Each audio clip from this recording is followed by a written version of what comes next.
There's a place in the Himalayas that was completely sealed from the outside world until 1992.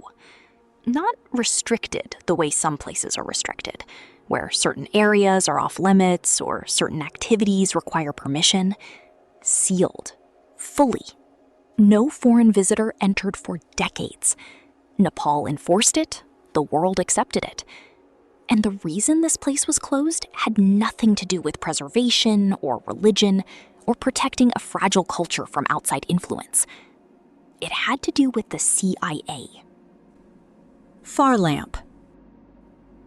From the late 1950s into the 1970s, CIA-backed Tibetan fighters were using this place as a military base.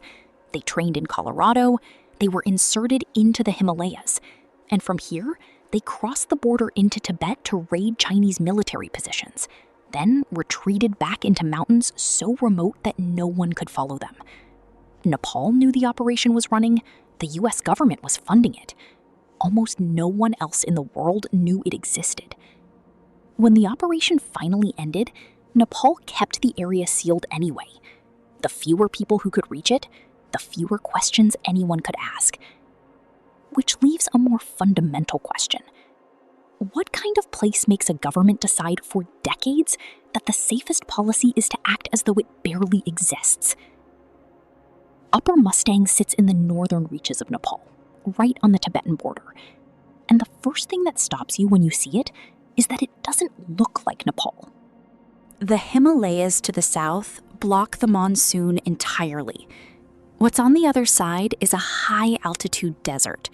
Red and ochre cliffs, rock formations carved by wind and water over thousands of years into shapes that belong on a different planet. No trees, almost no green.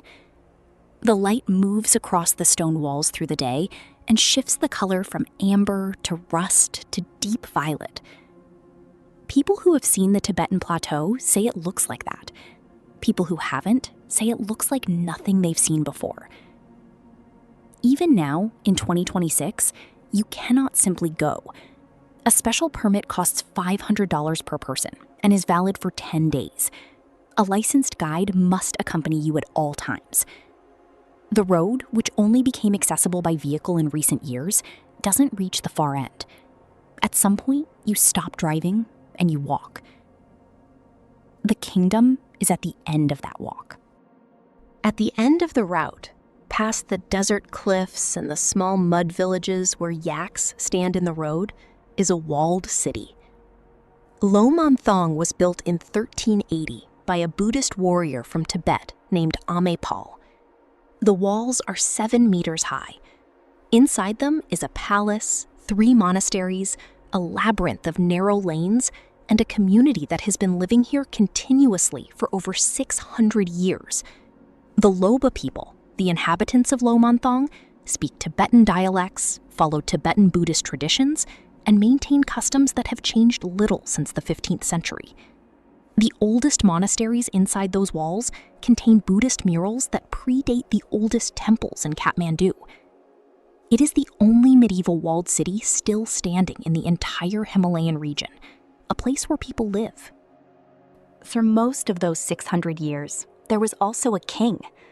The kingdom passed through 25 generations of the same family, directly from Amepal in the 14th century to Jigme Dorje Palbar Bista, who died inside this walled city in December 2016 at the age of 86. Nepal abolished the monarchy and stripped him of his title in 2008. He kept living in the palace. His family had been there for 600 years. A government decree did not change that. But why had Nepal kept this kingdom sealed for so long? The answer connects directly to the king. A kingdom with its own ruler, no oversight from Kathmandu, sitting right on the Tibetan border, with a population that had lived in deliberate isolation for 6 centuries. That combination made Uppermustang invisible in exactly the way the CIA operation needed it to be. There was no government presence to report anything. There were no roads for anyone to follow.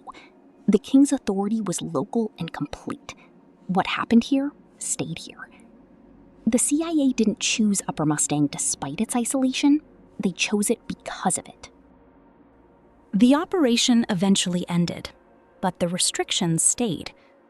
Uppermustang remained sealed, a convenient way to keep an uncomfortable history out of view, until 1992, when Nepal finally opened it to foreign visitors for the first time.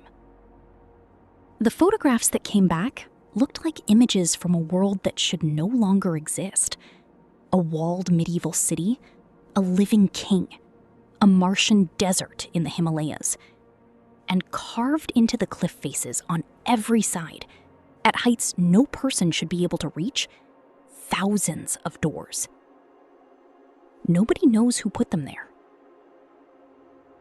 There are roughly 10,000 caves carved into the cliffs of Uppermustang. Some sit 50 meters or more above the valley floor, too high to reach by ladder, too high to reach by rope in any conventional way. The systems that were once used to access them have been gone for centuries. The doors remain. When archaeologists began exploring the accessible caves in the late 1990s, what they found had not been anticipated. In one cave lay the remains of 42 ancient people. That alone would have been remarkable, but it wasn't the only discovery. In another series of caves, archaeologists found 27 individuals, men, women, adolescents, and infants, whose bones showed that 63% had deliberate cut marks, not from violence, from ritual. A practice of defleshing the dead before burial, removing flesh from bone, that predates Buddhism in this region entirely and connects to sky burial traditions still practiced in parts of Tibet today. These people had been doing this for thousands of years before anyone arrived to document it. And the caves still weren't finished revealing their secrets. Other caves contained Buddhist murals painted in silver and gold on pigments ground from the surrounding rock, ancient manuscripts, sculptures. Then, in 2007, a shepherd near Lo Mongthong stumbled upon 12 caves decorated with paintings dating to the 13th century, older than the oldest temples in Kathmandu. The caves had been there the entire time. The shepherd just happened to find them. Life in Lo Mongthong today moves at the same pace it probably always has. Agriculture, animal husbandry, trade. Yaks carry goods between villages where the road doesn't reach. Each spring, the Tiji festival brings 3 days of masked dancing inside the 7-meter walls. Rituals handed down across centuries, performed inside a city that has been doing this since before most of the countries watching have existed. Young people are leaving. The pull of Kathmandu, of other countries, of the ordinary modern world is stronger than it ever has been. The culture that survived a CIA operation outlasted its own monarchy and endured 600 years of isolation. That culture is now facing something it wasn't built to outrun.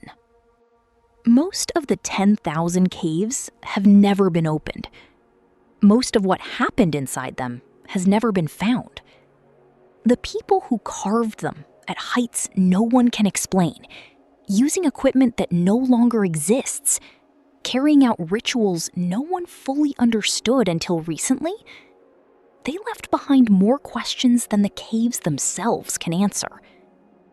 The doors are still there, waiting.